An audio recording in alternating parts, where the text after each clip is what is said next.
Hey everyone, for Fitness Friday this week, we're bringing you a back to riding warm-up. So this warm-up is geared towards our riders who are starting next week for phase 1 lessons, but anyone can do it. It's a great way to get your blood flowing, get your body moving, and get yourself ready for being back in the saddle. So I'm going to show you a series of 5 exercises, and I want your goal with this to be to do a 5-minute warm-up before you ride. So you're going to do each one of these exercises for 60 seconds or a minute.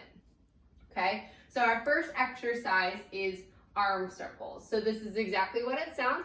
We're going to start with our hands on our shoulders, and we're going to rotate our elbows back. I want you to pretend that there's 2 walls on either side of you, and you're drawing a circle with your elbows, like you've got paint on your elbow and you're going to draw a circle. Okay, we're going to start here. So with any sort of movement, but especially in a warm-up phase, you want to start with a bit of a smaller movement and then go to bigger. So once this is feeling pretty good, maybe you've done 30 seconds here, I want you to go ahead and go to full arm circles. And notice that we're only going backwards. And that's because when we ride, we want to have our chest nice and open with our shoulders back and down. Going forward with our circles will promote us to get a little bit here and a bit of a hunch. So instead we want to go nice and back, nice open circles, making those full circles on either side. Okay, so that's our first exercise. Our second exercise is leg swings. So for this exercise, I would recommend finding a wall or maybe the back of a chair, something to hold on to help you with your balance.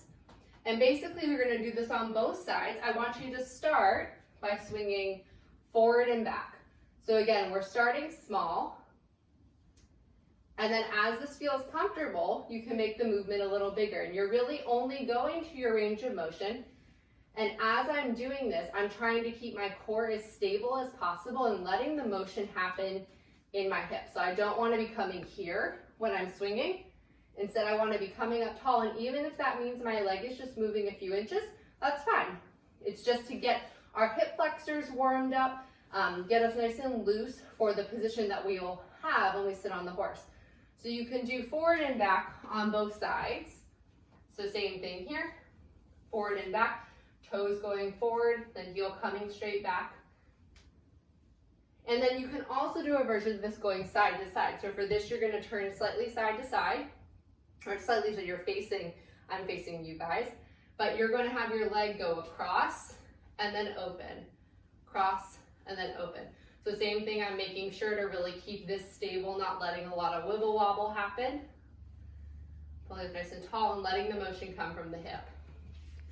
All right, so same thing here. Just letting this nice and swing. And this can just be kind of like an easy breezy movement. Like it doesn't have to be tight or anything.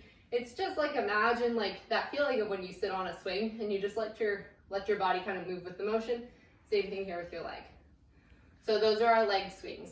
So arm circles first, leg swings, and this is helping get our blood flowing, get some movement going in our body.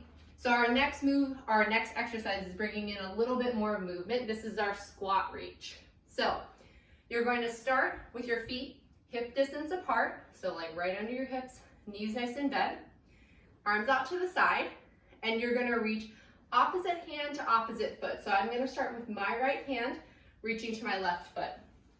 Keeping my knees bent, touching as far down as I can. It's okay if you don't go all the way to the ground. And then back up. And then I'm going to switch. Okay, each time coming back to that neutral. Trying to keep my feet nice and flat on the ground. Having my toes spreading out nice and flat. Even weight in my toes and in my heels. Okay, so if that feels good, you can add a pulse here. So starting with straight legs, going down and then back up, with adding like with your knees bent and then back up. Getting this nice twisting motion through our core.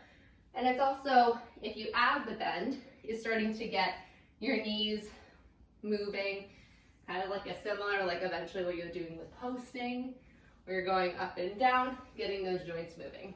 Okay, so that is our squat reach. Okay, next exercise, going to focus a little bit on our core. So for this exercise, you're going to come down on your hands and knees. You want to make sure that when you come down into this sort of position that you have your hands right under your shoulders, okay? Same thing, knees right under your hips. So what we want to avoid is coming like here, too far forward, here, too far back. If we're too far forward, we're putting too much strain on that part of our wrist, and that's not what we want. If we come too far back, our core is not going to be getting the work that we need. So on your hands and knees, hands under your shoulders, knees under your hips, and you're going to tuck your toes here. Because what you're going to do, this exercise is exactly what it sounds. You're going to hover your knees. Okay, and you don't have to hold this for 60 seconds. I think, you're going to bring your knees just up, and you can pick amount of time, like maybe say you're going to hold for 5 counts. So you'll hold for 5 counts, and then lower. And then you'll do the same thing again, and you'll do that for the 60-second cycle. So hovering your knees, and really here you'll feel your abs really light up. Just watching for your wrists as you do this. Be careful. If you start to feel it in your wrists, check your alignment. Another thing to watch for with this one is I have really hyperextended elbows, but making sure that I actually have a slight bend in my elbows, and that's okay. I actually don't want my elbows to come too straight because that's going to put too much strain on my elbow here. So just keeping that in mind as you're doing this. And you're going to do this for the 60 seconds. So that's your knee hover. That's one of those really small movements that you'll be surprised how much you feel it in your abs. So our last movement, and this is going to our most dynamic movement that we've had so far in this workout, is called an inchworm. So for inchworm, you're going to stand feet directly under your shoulders. And as you do this, you can bend your knees if you need to, or you can keep your legs straight. It depends on your comfort level and how much flexibility you have in your hamstrings. So I'll show it to you first with bent knees.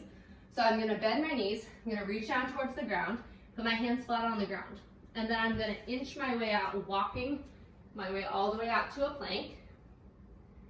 And then I'm going to walk myself back. And then back up.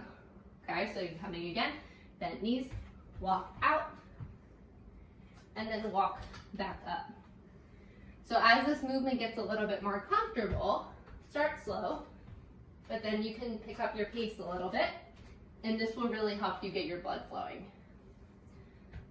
And I'll show it to you next with nice straight knees. Again, just a matter of preference, how much flexibility you have. You can reach all the way down, reach all the way out. There you're really going to feel a nice stretch in your hamstrings. And then back up. One more time. And if you're feeling really ambitious, you can add a push-up when you go down to the plank. So optional, not mandatory, just if you're wanting a little bit of extra arm work. So down all the way out to plank, push up, and then coming back. Okay, so this is when you'll feel it in your abs. You'll feel your blood really start to flow. It's kind of a full body workout and a nice dynamic movement to kind of get your blood flowing and get your muscles ready to get on your horse. So that's arm circles, leg swings, squat reach, knee hover, and our inchworm. Our 5 exercises that you can do to warm up before your ride. So again, try each of those exercises. Try to do a 5-minute series of this. And we're looking forward to having you guys back and doing some great riding together.